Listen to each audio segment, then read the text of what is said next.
Amis téléspectateurs et internautes, bonjour ou bonsoir. Bienvenue dans le monde des livres, l'émission qui redonne la parole aux intellectuels et aux penseurs pour nous permettre de comprendre notre société et surtout de penser notre devenir. Pour le numéro 2 de cette émission, j'ai le plaisir de recevoir le professeur Moustapha Kassé, qui vient de faire éditer aux éditions L'Harmattan cet ouvrage, L'économie du Sénégal, les 5 défis d'un demi-siècle de croissance atone. Bonsoir professeur. Bonsoir. Bienvenue. Merci. Je disais que nous recevons le professeur Moustapha Kassé, qui vient de publier aux éditions L'Harmattan Sénégal, L'économie sénégalaise, les 5 défis d'un demi-siècle de croissance atone. Bonsoir professeur. Bonsoir Ablaï. Merci d'avoir accepté cette invitation. Merci, c'est à toi qu'on doit remercier pour cette belle initiative consistant à créer un espace de débat, évidemment, pour les intellectuels. Pour vous présenter, professeur, je dirais que vous êtes un des premiers économistes africains, pour ne pas dire sénégalais. Vous avez été doyen de la faculté des sciences économiques et de gestion, dont vous êtes toujours le doyen honoraire. Après avoir été doyen de la faculté de droit, vous m'expliquerez tout à l'heure. Vous êtes un des cofondateurs de l'école de Dakar, connue sous le nom de l'Association sénégalaise des économistes. Vous êtes un conseiller politique en économie, il faut le dire, parce que vous avez eu à conseiller la plupart des chefs d'État de l'Afrique occidentale. Avez-vous quelque chose à ajouter dans cette présentation, professeur? Merci bien. Je m'excuse, je vais simplement faire une toute petite rectification. Je n'ai pas été doyen de la faculté de droit et des sciences juridiques, mais j'ai été le premier doyen fondateur de la faculté des sciences économiques et de gestion. Ceci étant, je crois parmi les titres que vous avez énoncés, peut-être il y a un certain nombre qui sont des titres académiques. Je suis membre précisément de l'Académie des sciences et techniques du Maroc. Et je suis également membre de l'Académie des sciences et techniques du Sénégal. Et en même temps, je suis professeur agrégé, mais surtout, je suis officier des palmes académiques. Et officier de l'Ordre national, bien entendu. Ça a été long, mais ça finit par quand même venir. Et en même temps, j'ai quand même amené un certain nombre de réformes au niveau de la faculté des sciences économiques et de gestion. Je crois qu'on vous doit d'ailleurs la création de l'IFAS. Oui, la création de l'IFAS, la création particulièrement d'une institution que j'aime bien, le PTCI, le programme de 3e cycle interuniversitaire. Qui forme les étudiants avancés de la plupart des États en Afrique occidentale. De tous les États en Afrique francophone. En Afrique francophone. En Afrique francophone. Rien que ça. Et également, d'ailleurs, nous avons fini ce programme par dire, au fond, il n'y a pas que l'Afrique francophone. Nous sommes engagés à faire le PhD comme aux États-Unis. Donc voilà, en fait, un certain nombre de choses quand même qui sont pour moi un peu importantes dans ma carrière.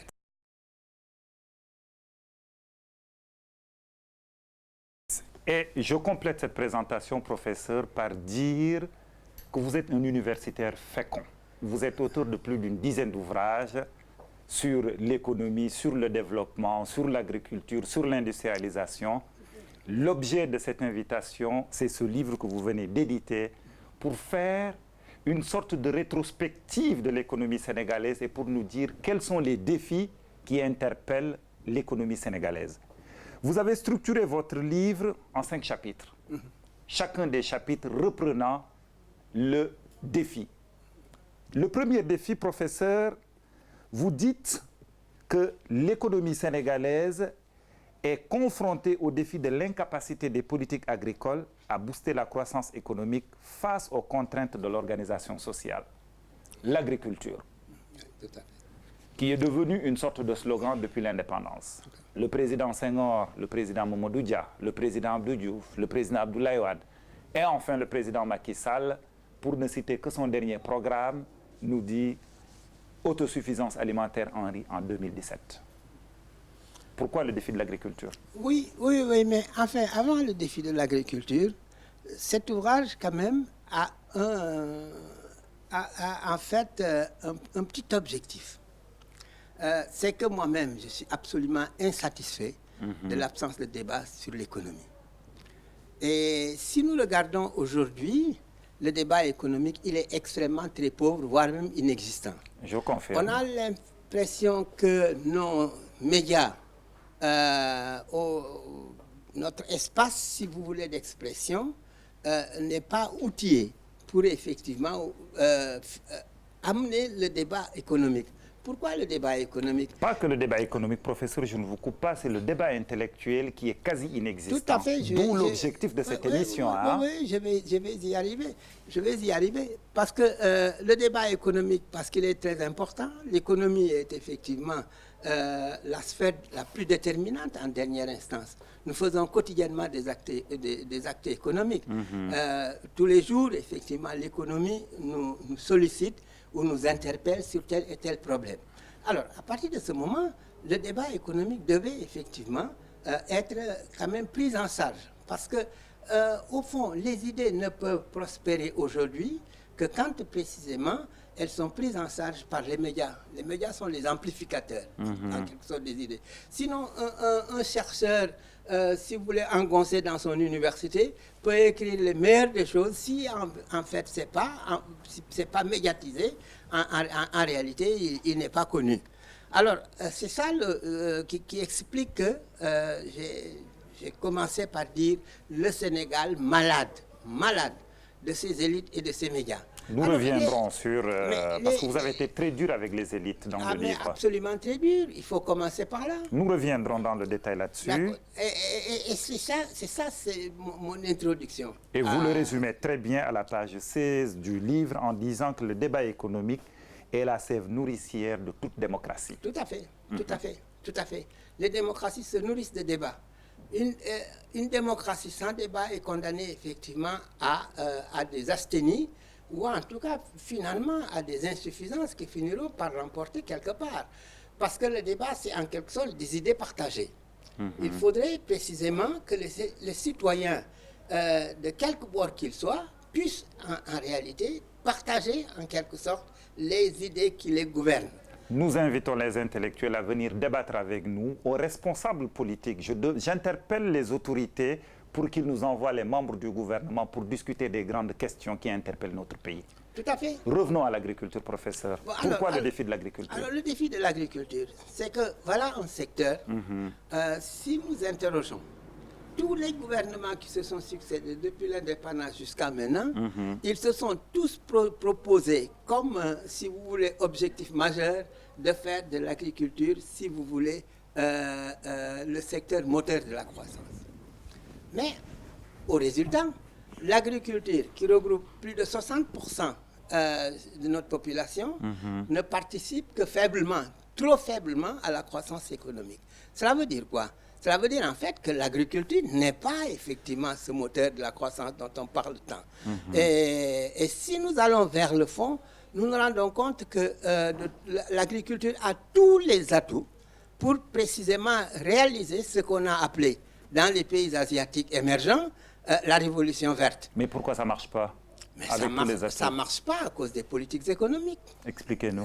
Les politiques économiques qu'on a adoptées depuis au moins une soixantaine d'années ne font pas de l'agriculture une priorité. On ne développe pas l'agriculture comme on devrait le faire. On n'exploite pas tous les facteurs de production, n'est-ce pas, ou tous les facteurs excusez-moi, de croissance de l'agriculture. Si nous prenons notre agriculture, premièrement, elle a tous les atouts nécessaires pour arriver à peu près, si vous voulez, à des croissances extrêmement importantes, des contributions fortes à la production agricole. Nous avons l'eau, nous avons le foncier, nous avons effectivement les fertilisants, nous avons les paquets technologiques, etc. Si bien que tous les atouts sont là. Mais si donc ça ne marche pas, c'est parce que c'est la politique économique qui est mauvaise. La politique économique consiste à, effectivement, mettre ensemble les atouts, les exploiter en se fondant sur deux éléments qui sont importants. Premier élément, si vous voulez, quelles sont les opportunités productives de notre agriculture aujourd'hui. Deuxième élément, quels sont les agents potentiellement les plus aptes à mener précisément ce que veut réaliser l'État dans le secteur. Or, ça n'a pas été le cas. J'ai interrogé l'agriculture sur au moins toute la période, mais on se rend compte que toutes les réformes qui ont été prises depuis l'indépendance jusqu'à vers les années 2012, toutes les réformes qui ont été entreprises ont échoué dans la mise en place d'une offre agricole absolument importante. Mais ça a échoué, professeur, à quel niveau? Vous nous dites que c'est les problèmes économiques qui posent problème. Oui, mais je veux dire, l'État n'attend que ce secteur soit développé. Mais parce qu'on n'a pas mis les moyens qu'il faut. D'abord, si nous prenons les premières politiques agricoles, ce que j'appelle la politique de l'État développeur, tous les qui étaient lancés par Mamadou Dia dans les fameux décrets de mars. Effectivement. Tous les instruments qui pouvaient développer l'agriculture étaient là. Ce sont les fameuses sociétés d'intervention dans le milieu rural. C'est-à-dire, en fait, sociétés d'encadrement, des sociétés de commercialisation agricole, des sociétés, des sociétés de financement de l'agriculture, etc., etc. Mais dès l'instant où, à partir des années 70, nous avons accepté les politiques néolibérales, c'est-à-dire tous ces instruments ont été complètement détruits. Si bien que l'État n'a plus de bras armés pour intervenir efficacement dans le cadre de l'agriculture. Pourtant, je dis une fois encore, tout était là. Pour que ça marche. Aujourd'hui, j'avais fait à l'époque un ouvrage qui a suscité beaucoup de discussions. C'était l'État, le banquier et ensuite le technicien face au monde rural. Évidemment, c'est le projet que la Banque mondiale nous a présenté à travers ces différentes réformes, notamment la nouvelle politique agricole, mais ça a échoué absolument lamentablement. Si nous apprécions aujourd'hui, les politiques agricoles ne sont arrivées ni à améliorer la productivité par actif rural, ni la productivité par hectare cultivé. Autrement dit, elle ne s'est pas diversifiée, elle est restée effectivement une agriculture de rente qui a complètement oublié, en quelque sorte, cet autre aspect qui est la politique de développement, justement. Liée à l'agriculture. Liée à l'agriculture vivrière. Cette politique de rente, vous en parlez. Alors, je m'excuse, je termine. Si bien que c'est 50 années après qu'on découvre que nous pouvons atteindre l'autosuffisance alimentaire. Mais qu'est-ce qu'il y a de plus? Mais rien du tout. C'est-à-dire, au fond, c'est le politique qui manifeste une volonté de dire qu'on peut arriver à l'autosuffisance alimentaire. La Guana l'avait posé avec Abdoulaye Wade. Le plan REVA. Le plan REVA, etc. etc. Mais en fait, si les orientations étaient bonnes, n'est-ce pas, il n'en demeure pas moins que la gestion était complètement déficiente et plutôt personnalisée.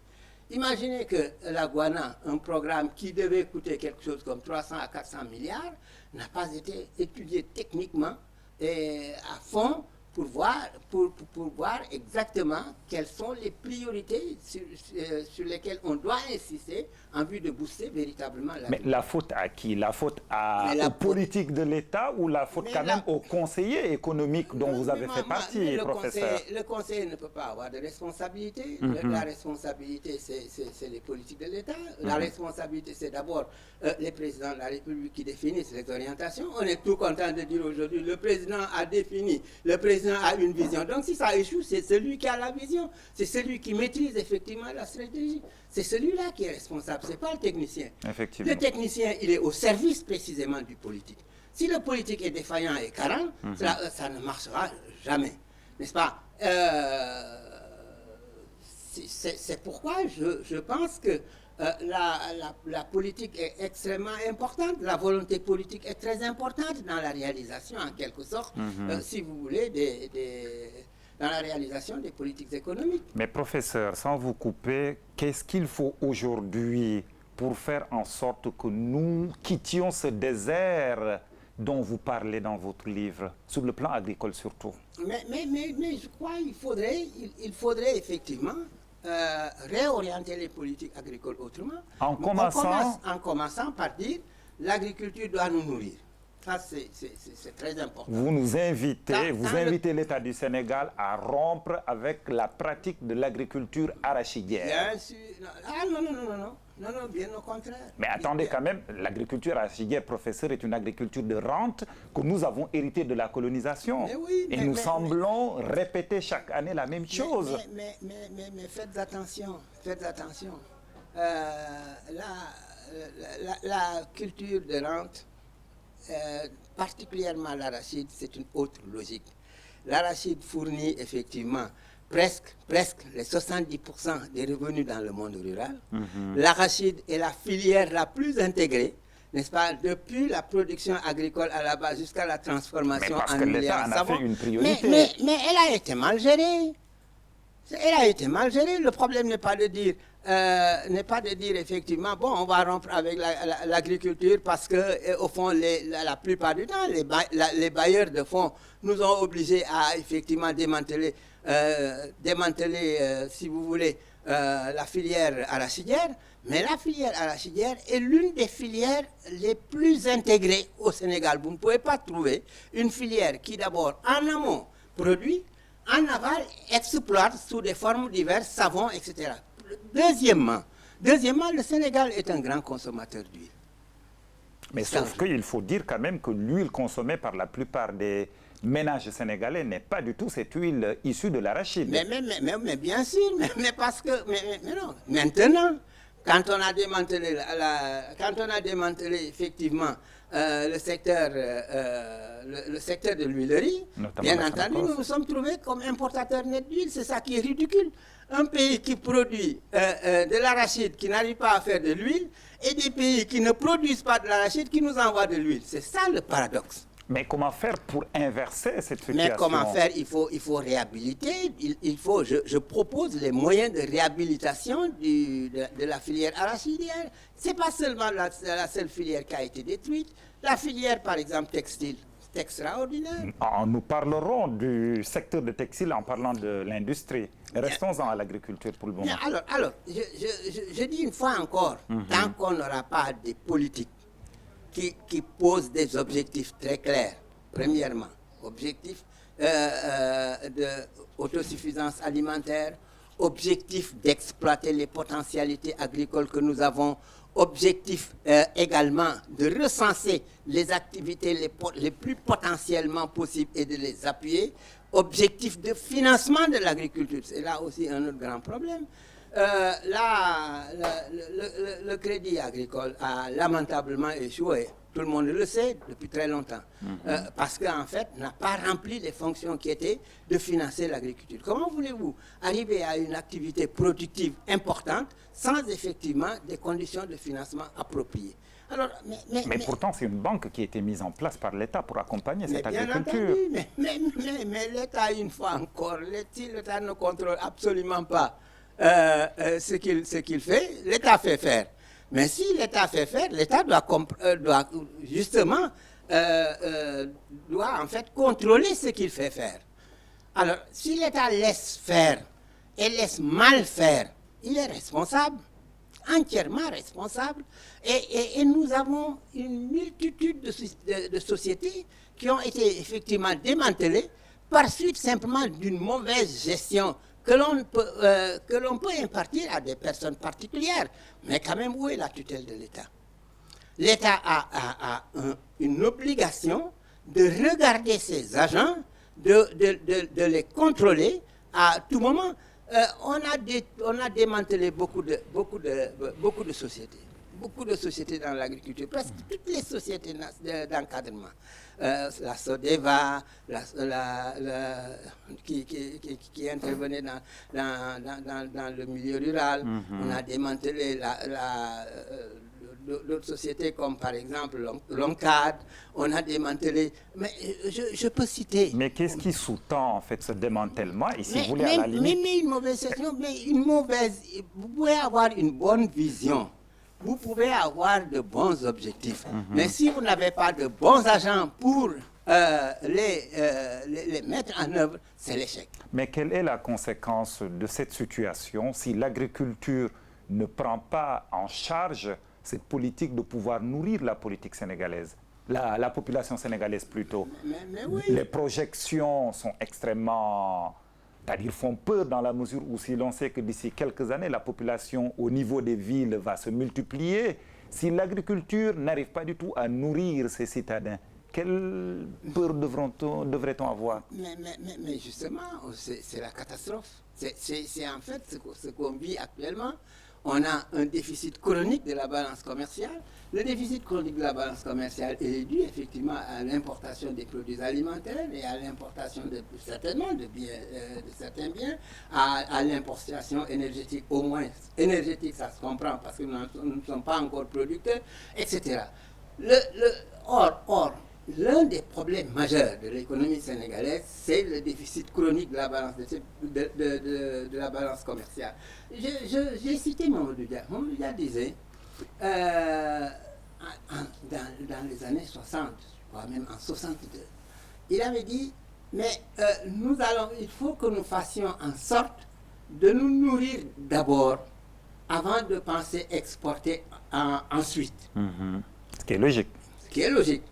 Et il avait mis en place un certain nombre de sociétés dont la vocation, c'était effectivement de développer prioritairement l'agriculture vivrière. Alors, mais on n'a pas suivi. La Banque mondiale est venue, nous a dit non, écoutez, au lieu de cultiver du riz et de le vendre à 150 francs le kilo, il faudra l'importer d'Asie pour pouvoir le vendre à 100 francs. Vous rendrez un grand service aux consommateurs et tout le monde a été séduit par cela. Donc, quand le piège était où, professeur, à ce niveau? Dans l'acceptation des politiques néolibérales, c'était ça le problème. Mais en tant qu'économiste, je veux dire, normalement, on comprendrait facilement, pour moi, le consommateur lambda, acheter le riz peut-être à 100 francs, est beaucoup plus important pour moi que de l'acheter à 150 francs. Mais pour vous, l'économiste... Pour moi, l'économiste, j'ai toujours expliqué que 100 francs, acheter 100 francs à l'extérieur n'est absolument pas égal à dépenser 150 francs à l'intérieur. Quand vous dépensez 150 francs à l'intérieur, vous avez des effets multiplicatifs. Effectivement. Vous avez des effets multiplicatifs. Vous donnez de l'argent à des agents qui vont consommer d'autres secteurs, etc. Si bien que l'argent se démultiplie. Mais quand vous achetez à l'extérieur 100 francs, vous produisez, vous extrayez quelque chose de... Vous appauvrissez, effectivement. Vous appauvrissez. L'économie. Mais ça, c'était simple à comprendre. Nous avons passé des années à expliquer cela aussi simplement. J'ai eu à l'époque un débat très bouleux avec le représentant de la Banque mondiale. J'ai été même un peu trop sévère. Je lui ai dit, mais au fond, moi, j'ai envie de vous mettre dans ma classe de première année pour que vous puissiez apprendre ce que c'est qu'un multiplicateur et les effets multiplicatifs. Vous ne diriez pas une chose comme ça. Mais évidemment... Et pourtant, on confie le devenir de nos pays à ces deux institutions de Bretton Woods. Alors, mais qui a confié? Vous dites on confie. Mais quand je dis on, l'État. Mais l'État, c'est qui? L'État, c'est le président de la République. Il faut incriminer les gestions publiques par ce qui les représente. N'est-ce pas? Alors, à l'époque d'ailleurs, j'avais écrit un article qui était assez croustillant, Afrique grenier vide et Asie grenier plein. Quand on regarde les agricultures asiatiques dans les années 60, la famine, elle était en Chine, elle était dans les pays asiatiques. On nous montrait les Indiens absolument chétifs qui mouraient de faim comme des mouches. Les choses se sont inversées. Pourquoi? Parce que les politiques sont passées par là. Effectivement. Les politiques sont passées par là. Le deuxième défi que vous développez, professeur, est le défi de l'industrie. Si on regarde quelques années en arrière, aujourd'hui vous êtes habillé avec ce très beau boubou bazin. Mais quelques années auparavant, on a eu tout le travail que les industries textiles sénégalaises ont eu à faire. Là, on a eu Icotaf, on a eu Sotiba, Saint-Afrique. Il y a eu la Sodefitex qui essaie de survivre et autres. Mais les chiffres, effectivement, qu'on donne sont des chiffres qui sont extraordinaires. Dans les années où cette industrie textile était vraiment très active, 4 milliards 500 millions de francs CFA étaient distribués rien que pour les salaires. Aujourd'hui, rien de cette manne. Non seulement rien de cette manne, mais moi je suis plus sévère. Je suis beaucoup plus sévère. À l'époque, dans les années 70-80, quand les économistes parlaient d'industrie, ils disaient le textile d'abord. Parce que tous les pays qui étaient en voie d'industrialisation partaient effectivement d'un développement textile. Que ce soit la Corée, que ce soit la Chine, que ce soit Singapour, que ce soit la Malaisie, etc. Tous avaient un secteur textile extrêmement puissant.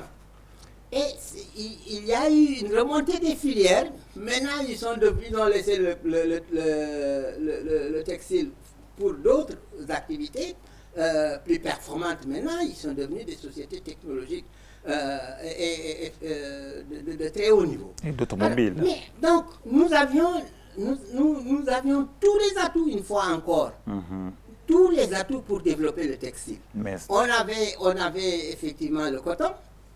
C'était l'un des meilleurs d'Afrique. Et on se glorifiait de cela. Même si notre production cotonnière, là aussi, était victime précisément des mauvaises politiques agricoles. On a commencé en même temps que le Burkina et le Mali, n'est-ce pas? Souvent dérivés, ou en tout cas dirigés par la même société, qui était une société française de développement du textile. Le Mali est à 400 000 tonnes, le Burkina à 600 000 tonnes, nous arrivons difficilement à 60 000 tonnes. Et tous ces deux pays-là prennent leurs fertilisants au Sénégal. Alors, à l'époque, le textile permettait de nourrir tout un quartier. Pikine, c'était le textile. Pikine et Icotaf. Icotaf, 20 000 familles étaient nourries par le textile. Maintenant, on a démantelé les politiques néolibérales avec la même logique. On démantelé précisément le secteur cotonnier. Nous arrivons au terme de la première partie de cette émission, professeur. Nous marquons une toute petite pause et tout à l'heure nous reviendrons pour que vous continuiez à nous expliquer les défis qui interpellent l'économie sénégalaise.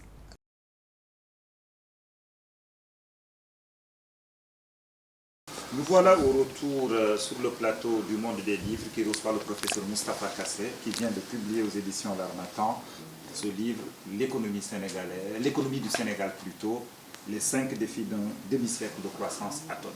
Professeur, expliquez-nous succinctement pourquoi l'économie sénégalaise n'arrive absolument pas du tout à exporter aujourd'hui. Je rappelle que nous sommes dans un bâtiment qui est occupé par l'Agence sénégalaise pour la promotion des exportations.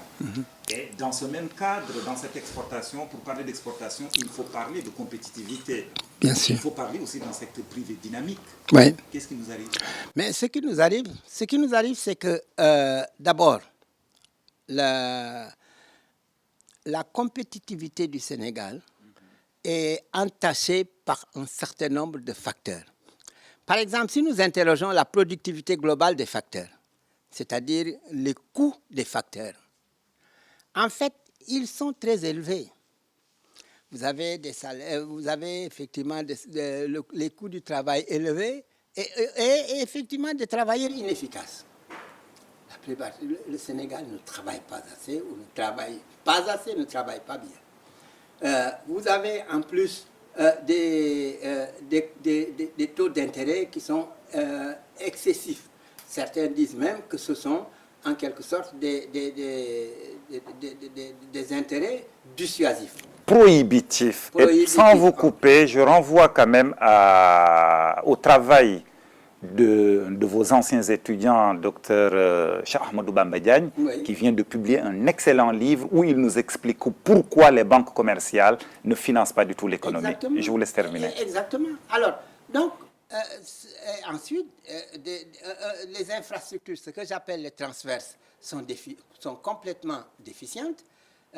L'eau, n'est pas fournie dans les meilleures conditions. L'énergie. L'énergie qui est le moteur du développement est en panne depuis extrêmement longtemps. Ce qui est incompréhensible, parce que quand même nous sommes un pays sahélien où nous avons du soleil 12 mois sur 12, Mais professeur. parce que nous n'avons pas... non, je vais ajouter à ce que vous dites là. Le Sénégal est l'un des premiers à avoir un institut d'études solaires. Le premier en Afrique. Et les premiers travaux sur l'énergie solaire sont partis de notre université. Mais pourquoi nous avons une fois toujours encore, mais cette le pourquoi est tout déficience? trouvé. On a vécu de petits projets. Dans un premier temps, on disait l'énergie solaire doit servir effectivement à faire des chauffages solaires, etc. Mais on n'est jamais arrivé à exploiter les innovations qui étaient dans les énergies solaires. Jusqu'à maintenant, il n'y a pas un projet qui dit maintenant notre énergie, nous allons la fonder sur le solaire. Et pourtant, la réflexion est là. Encore une fois, je renvoie à un autre livre de votre ami et frère Pierre Goudiaby Atepa. Bien entendu. C'est-à-dire dans son livre Oser, où il nous donne clé en main, c'est-à-dire la solution pour l'énergie solaire. Mais tout à fait. Mais clé en main, malheureusement, ce n'est pas Goudiaby qui va le faire, ce n'est pas moi non plus, ni vous. Mais le politique ne le fait pas. On a l'impression d'une continuité qui, même si cette continuité est extrêmement coûteuse pour l'ensemble de l'économie, on fait la même chose. On sert une énergie pour laquelle nous n'avons pas la consommation intermédiaire, elle est importée. Non seulement cette énergie nuit à notre développement, mais également, elle nous fait peser lourdement sur le déficit commercial de notre pays. Mais on n'a jamais cherché à dire est-ce qu'on ne peut pas trouver des alternatives énergétiques. Maintenant, je suis heureux d'entendre parler de mix énergétique. C'est très bien, mais là encore, il faut qu'on y croie. Parce qu'au Sénégal, la plupart du temps, on a tout inventé, on a tout pensé, mais on n'a rien exécuté. Ça, c'est le propre de notre pays. Mais je pense quand même que le plan Sénégal émergent va intégrer cette question. Nous allons y revenir probablement. Continuez. Pourquoi le Sénégal donc problème de compétitivité. Problème de compétitivité. Problème de productivité. Si vous produisez, si votre productivité est extrêmement très faible, en réalité, vous ne pouvez pas être compétitif sur le marché national. Vous avez beau tenir les meilleurs discours sur précisément l'exportation, vous n'exporterez rien parce que vous n'êtes pas compétitif. Alors, pour être compétitif, il faudrait effectivement revoir tous ces problèmes dont j'ai parlé. La productivité globale des facteurs. Est-ce que nos facteurs nous permettent aujourd'hui d'avoir effectivement les conditions nous permettant de vendre au meilleur prix sur les meilleurs marchés, n'est-ce pas? Sinon, nous ne sommes pas compétitifs. Premièrement. Deuxièmement, il faut qu'on parle du système bancaire. C'est très bien que quelqu'un en a parlé antérieurement.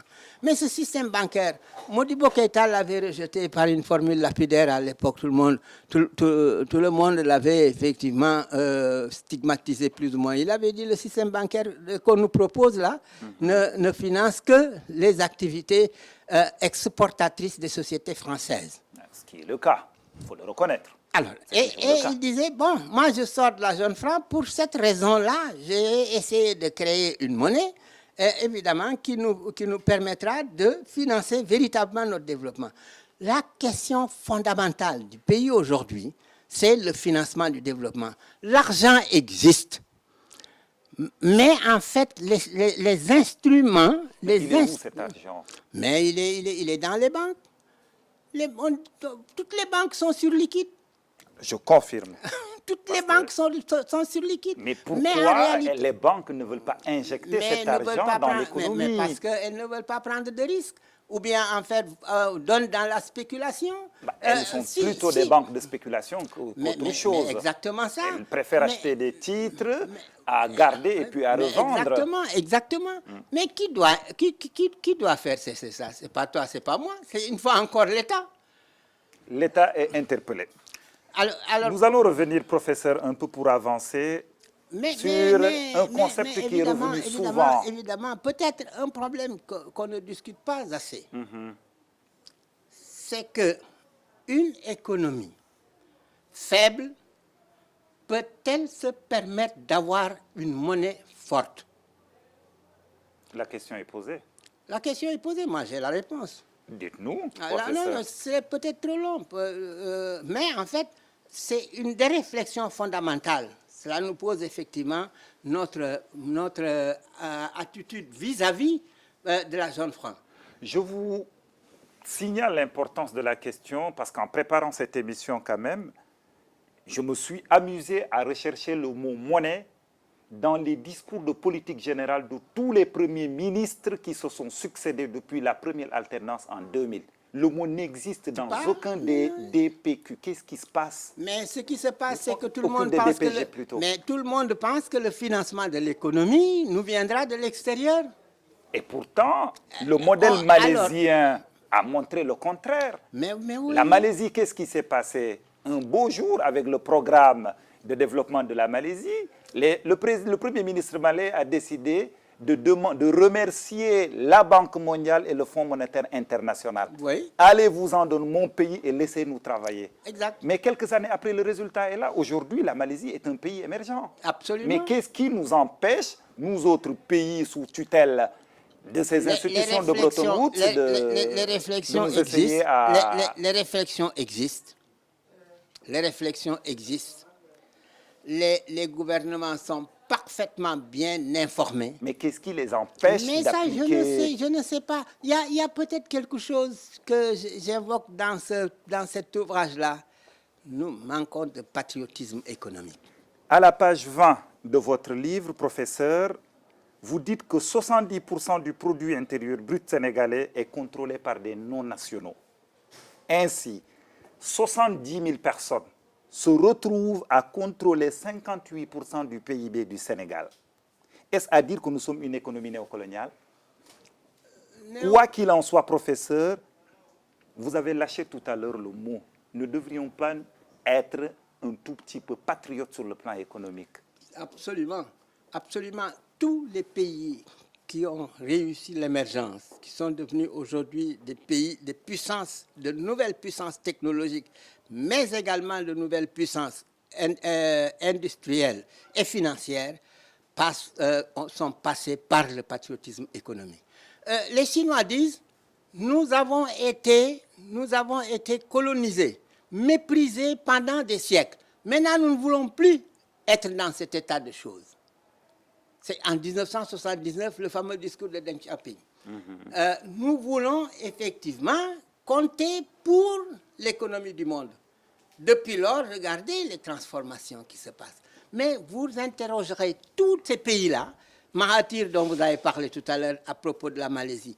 Mahathir disait, mais nos entreprises d'abord, et ensuite, aidez-nous à avoir des entreprises fortes qui puissent donner naissance à un secteur privé fort et capable précisément d'exploiter toutes les ressources de notre pays. Et de prendre en charge le développement. Mais voilà, exactement. Vous dites toujours, professeur, que présentement, le mot d'émergence est revenu tout à l'heure, qu'il s'est substitué à celui de développement. Est-ce un moyen de ravaler nos ambitions? Je vous pose la question, vu que émerger signifie littéralement sortir la tête hors de l'eau. Ouais. Pourquoi cherchons-nous simplement à émerger et pas à se développer? Mais justement, c'est pourquoi j'ai dit un peu avant cette assertion, j'ai dit un peu avant que l'émergence, si nous voulons la réaliser, il faut qu'on la sorte. Il faut qu'on la sorte de sa conception financière initiale. L'émergence est venue des banquiers. Les banquiers savaient bien ce qu'ils voulaient dire à l'époque. C'était des pays qui, progressivement, avaient accumulé des ressources financières extrêmement importantes, prenaient en charge le financement de leur développement, etc. Et on avait appelé ça pays émergents. Donc, vous voyez un peu, si nous voulons que l'émergence sorte précisément de cette logique, si vous voulez, de cette logique financière qui avait présidé à sa conceptualisation, il faudrait précisément qu'on ait deux interrogations. deux interrogations qui me semblent être très importantes. La première est d'économie normative, c'est-à-dire quelle est l'économie politique de l'émergence et quels sont ses liens avec l'économie du développement. Ça, quelle est l'économie politique de l'émergence? On parle d'émergence, etc. Si nous ne voulons pas en faire un slogan, il faut qu'on lui donne un contenu d'économie politique. Il faut qu'on dise quels sont ses rapports avec l'économie du développement. Moi, je le dis parce que j'ai enseigné l'économie du développement pendant une trentaine d'années. Avez-vous été associé professeur à la conception du plan Sénégal émergent? Pas du tout. Connaissez-vous un économiste sénégalais qui a été... J'en connais pas. Je m'excuse. Moi, le premier jet du plan de l'émergence m'a été remis, retenez-vous bien, dans une conférence à Lomé. Quelqu'un m'a dit, enfin, le président a concocté un plan qui s'appelle Sénégal émergent. Et on m'a donné un ensemble de slash. Un ensemble de slash qui était censé être le programme émergent. Vous avez donné votre contribution? Bien sûr. Moi, je donne toujours ma contribution. Bien sûr. Après, je suis allé à Bamako parce que le président m'avait invité, le président Ibrahim Baba Keïta m'avait invité dans un débat sur la prospective. Et j'ai rencontré un ancien directeur du plan sénégalais qui m'a dit effectivement ce qui était en train de se faire. Depuis lors, rien. Donc, mais pourquoi attendre, professeur? Pourquoi attendre que les gens viennent à vous? Le plan est déjà là. Vous êtes un des économistes. Vous avez formé la plupart des économistes de ce pays. Vous savez, oui. Quand les gens ne vous associent pas, la seule liberté qui vous reste, c'est d'avoir l'autonomie de dire ce que vous en pensez. C'est tout. Nous ne pouvons pas faire autre chose. Je l'ai dit à deux occasions. Première occasion, quand il y a eu les assises nationales. J'ai été très critique sur certains aspects des assises nationales. On m'a dit, oui, mais voilà, vous êtes contre tout. J'ai dit, non, je ne suis pas contre tout. C'est ma manière de contribuer à ce que vous faites. Parce que vous n'avez pas été associé. Je n'ai pas été associé. J'ai quand même le droit de donner. Monsieur le ministre Tall, si vous nous suivez, faites appel aux économistes sénégalais pour qu'ils vous accompagnent pour la réussite du plan. Mais quand Wade voulait faire le plan Oméga, il a appelé tous les économistes. Il m'a dit, convoque-moi tous les économistes. Pendant un mois, on se réunissait au palais. Et des fois, il y avait quelques techniciens qui n'étaient... Il les renvoyait systématiquement. Il leur disait, n'ont pas besoin de vous, vous n'êtes pas économiste. Ça, c'est bien, maître. Mais oui, mais je dis, il disait, non, on n'a pas besoin de vous. Nous avons besoin des économistes. Nous avons discuté, mais le plan Oméga est devenu quoi? C'est devenu le NEPAD. C'est nous qui avons rédigé le NEPAD. Parce que nous étions préparés. On savait ce que le pouvoir politique voulait. Et à l'époque, le MAP était beaucoup plus structuré que le plan Oméga. Et en plus, l'Afrique du Sud voulait s'accaparer effectivement de ce plan-là et avait mis des fonds extrêmement importants. Le professeur Nyonka Diouf, d'ailleurs, nous expliquait en préparant cette émission comment est-ce que les économistes sénégalais ont travaillé pendant 48 heures dans l'avion avant d'arriver à Johannesburg, dans l'ASA, et imposer les vues du Sénégal pour en faire le nouveau partenariat économique. Quand il a été question, le président Abad s'était engagé à donner un nouveau plan de financement de l'OUA, de l'Union africaine, n'est-ce pas? Et quand il est venu, il nous a dit, préparez-moi un dossier sur le financement de l'Union africaine. Nous avons présenté ce dossier-là sur l'Union africaine, le financement de l'Union africaine. Tout le monde, nous l'avons présenté effectivement à l'Union, mais tout le monde a apprécié la qualité du travail. Mais évidemment, il y avait... Ça reste dans les tiroirs, professeur. Ça reste dans les tiroirs. Alors, donc, je disais... Je voudrais qu'on revienne un peu, professeur, mais quand même, dans le fond de votre livre, sur le fond. Oui, mais quand même, terminons sur l'émergence. Je vous en prie. Je disais qu'il faut sortir, en quelque sorte, de la logique financière qui avait présidé au concept de l'émergence. Pour en sortir, il faut interroger l'émergence par rapport, effectivement, à l'économie normative, c'est-à-dire à la théorie économique, mais également par rapport, effectivement, à la mise en œuvre de la trajectoire de l'émergence. Comment mettre en œuvre la trajectoire de l'émergence qui implique des changements politiques, des changements sociaux, des changements institutionnels extrêmement importants. Mais tout ça doit être discuté. Vous ne pouvez pas, à partir précisément d'un bureau d'études qui peut-être n'a pas le temps, même si c'est un bureau d'études prestigieux, n'a pas le temps. Ah, ne me dites pas qu'il n'a pas le temps, quand même, ça a coûté le plan nous a coûté quand même beaucoup de milliards. Oui, mais nous connaissons tous comment ces bureaux d'études travaillent. On vous envoie 2 techniciens ou 3, effectivement, qui prennent les documents existants, qui les accolent et qui, en fait, vous le restituent. Mais alors, ça a toujours été comme ça. Donc, je dis, c'est peut-être là l'une des faiblesses de ce plan. Et il faudrait que ça soit, en quelque sorte, approprié, que le plan soit inclusif, qu'il soit approprié par les acteurs potentiellement capables de le mettre en œuvre. Votre appel a été entendu par le chef de l'État qui nous suit certainement. Je voudrais quand même qu'on revienne sur le fond de votre livre. Vous avez parlé tantôt de changement. Moi, je voudrais quand même me poser la question, est-ce qu'il n'est pas temps de changer de paradigme? Pourquoi? Parce qu'en filigrane, professeur, votre thèse est que le Sénégal a un énorme potentiel de croissance. La croissance, le mot est lâché. Mais la croissance, si élevée et durable soit-elle, permet-elle, professeur, de résoudre les problèmes de nos populations? Je pose la question pour la bonne et simple raison qu'en Afrique, qu'on a vu la croissance d'ordinaire ne créer aucun emploi et avoir des retombées socio-économiques. Je le dis, on va prendre le cas du Sénégal, n'allons pas très loin. Le taux de croissance le plus élevé au Sénégal a été enregistré en 2003, avec 6,7%. Or, cette même année, le secteur moderne a détruit 25 000 emplois. Je tire mes sources du rapport national sur la compétitivité du Sénégal en 2011, on en parlait. Mais sur cette base, est-il raisonnable de tout miser sur la croissance? Pensez-vous que la bataille de l'emploi peut être gagnée simplement dans le cadre du système capitaliste? Surtout à un moment où la technologie économise de plus en plus sur le facteur. En plus du cas du Sénégal, professeur, laissez-moi juste y ajouter le cas du Botswana, qui depuis presque plus de 40 ans est un pays qui fait une croissance à plus de 2 chiffres.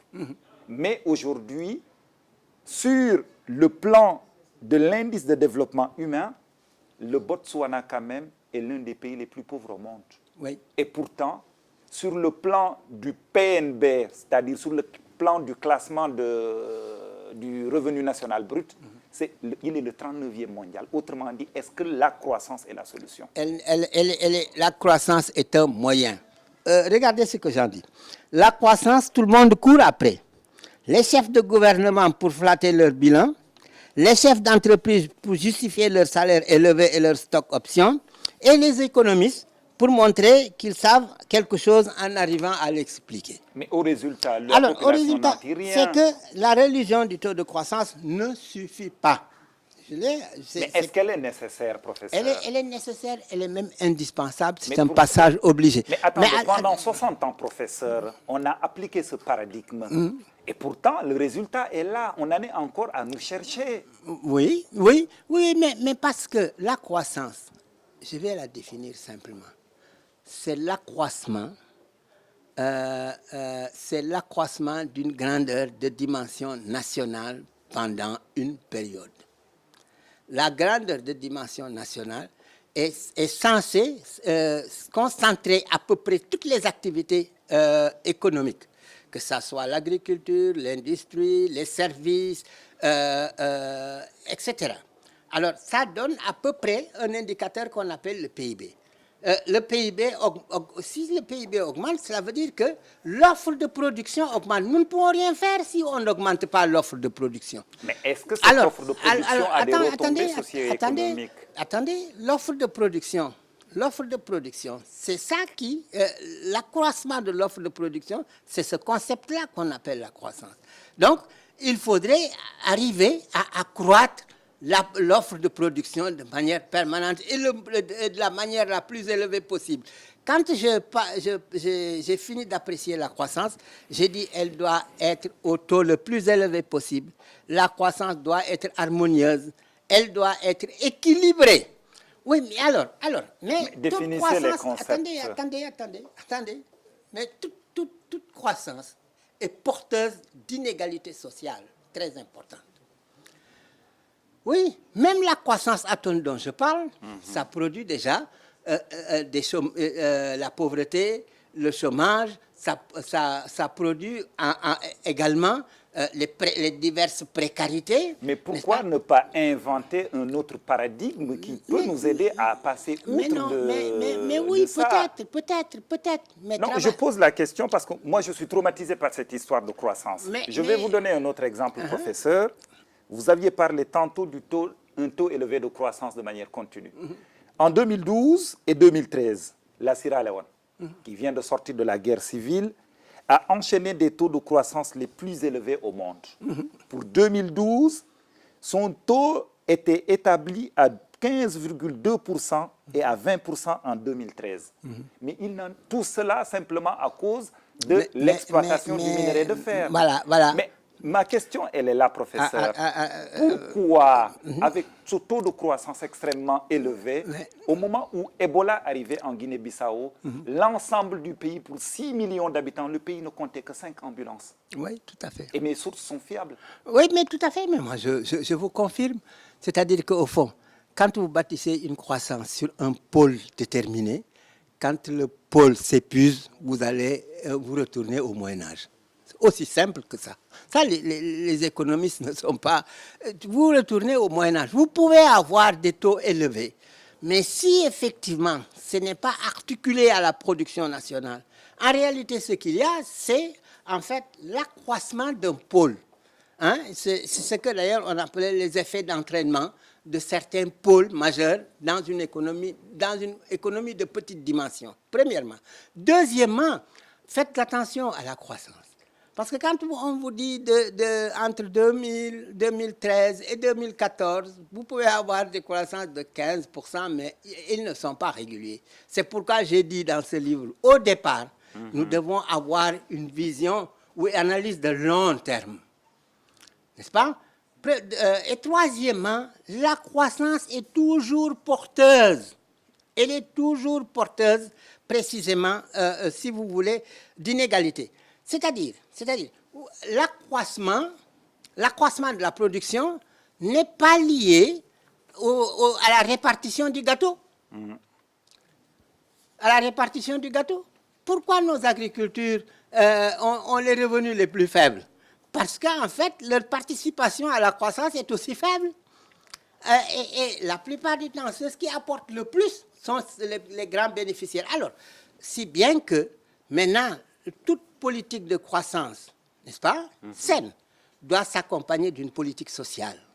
Pour terminer, professeur, quel conseil donnerez-vous pour que nous réussissions quand même le plan Sénégal émergent? Il faut que nous nous développions. Oui, mais vous savez, moi, j'ai énuméré un certain nombre de champs de discussion. Au fond, je pense que c'est une très bonne chose qu'un gouvernement ait une vision.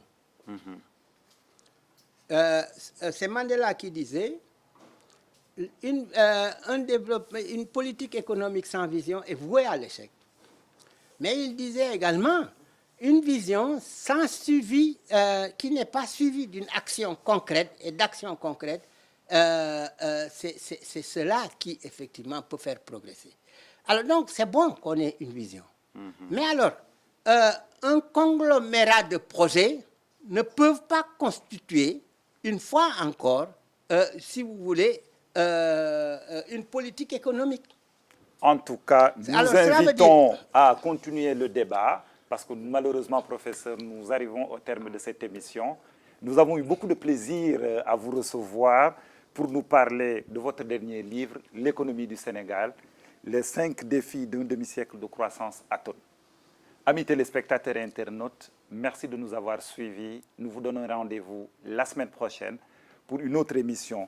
Pour continuer le débat, nous vous invitons sur la page Facebook de l'émission. Je remercie la production FC Média Exécutive. L'émission a été réalisée par Arona Mbeng et à la caméra, nous avions Seydina Ousmane Sek. Merci. Merci à toutes et à tous. Merci.